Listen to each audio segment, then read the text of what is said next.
Hello guys, അടുത്തായി നമ്മൾ കാണാൻ പോകുന്നത് ഷാർജ ഡെസേർട്ട് മ്യൂസിയം. നമ്മൾ നേരെ മ്യൂസിയത്തിലോട്ട് കയറുകയാണ് കേട്ടോ. ആ കാണുന്ന ഈ ബിൽഡിംഗ് ആണ് ഡെസേർട്ട് മ്യൂസിയം. അപ്പോൾ അതിന് മുകളിൽ കൊടിയൊക്കെ ഉണ്ട്. കൂടാതെ ഇതാണ് ഡെസേർട്ട് മ്യൂസിയം. നമ്മൾ ഉള്ളിലോട്ട് കയറുകയാണ്. അതിനുള്ളിൽ കണ്ടു കഴിഞ്ഞപ്പോൾ നമ്മൾ അത്ഭുതപ്പെട്ടു പോയി കേട്ടോ. അത്ര മനോഹരമായിട്ടാണ് ഇവരിതിൽ ക്രമീകരിച്ചിരിക്കുന്നത് കേട്ടോ. ഒന്നും പറയാനില്ല, ഒരു രക്ഷയില്ല. നമ്മളത് കണ്ട് അന്തം വിട്ടുപോയി.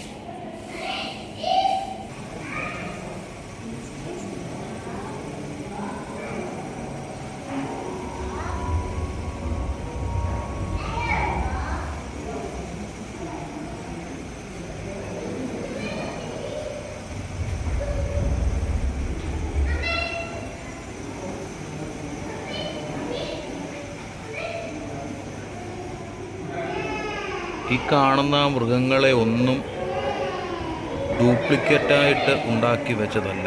ഒറിജിനൽ മൃഗത്തിൻ്റെ തോൽ കൊണ്ട് മാത്രം ഉണ്ടാക്കിയ അതേ മൃഗം തന്നെയാണ്. ഇതിൻ്റെ വർഷവും എല്ലാം ഇവിടെ തന്നെ എഴുതി വെച്ചിട്ടുണ്ട്, ഓരോ മൃഗത്തിൻ്റെയും അടിഭാഗത്ത്. നമുക്ക് അവിടെ വന്നു കഴിഞ്ഞാൽ നിങ്ങൾക്ക് സന്ദർശിച്ചത് വായിക്കുവാനും അതിനെപ്പറ്റി കൂടുതലായിട്ട് പഠിക്കുവാനും നമുക്ക് ഇവിടെ വന്നു കഴിഞ്ഞാൽ സാധിക്കും. അതിമനോഹരമായ കാഴ്ചകളാണ് നമുക്കിവിടെ വന്ന് കാണാൻ സാധിക്കുന്നത്.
This acts as a fly swatter. Now, tough feathered rats are used to their safety and this apply in the form of chains that act like a mesh as the woodwork.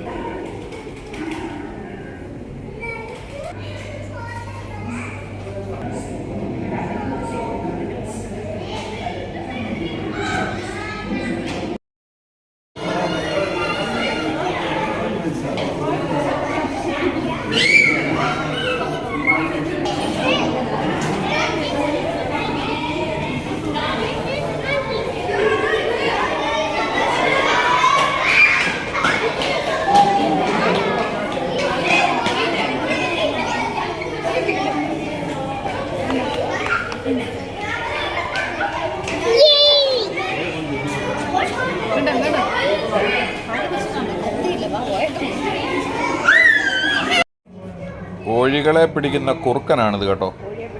കുറുക്കനെ കണ്ടിട്ടില്ലെങ്കിൽ കണ്ടോ.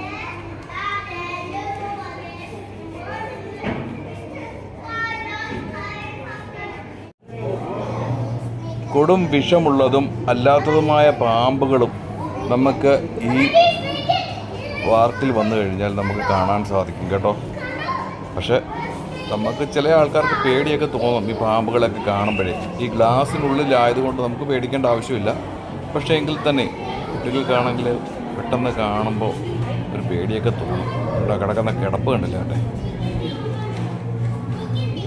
ഓരോ പാമ്പുകളുടെയും പേരുകളും കൂടാതെ അതിൻ്റെ വിഷത്തിൻ്റെ അളവുകളും എല്ലാം നമുക്ക് ഈ ബോർഡുകളിൽ കാണാൻ സാധിക്കും കേട്ടോ.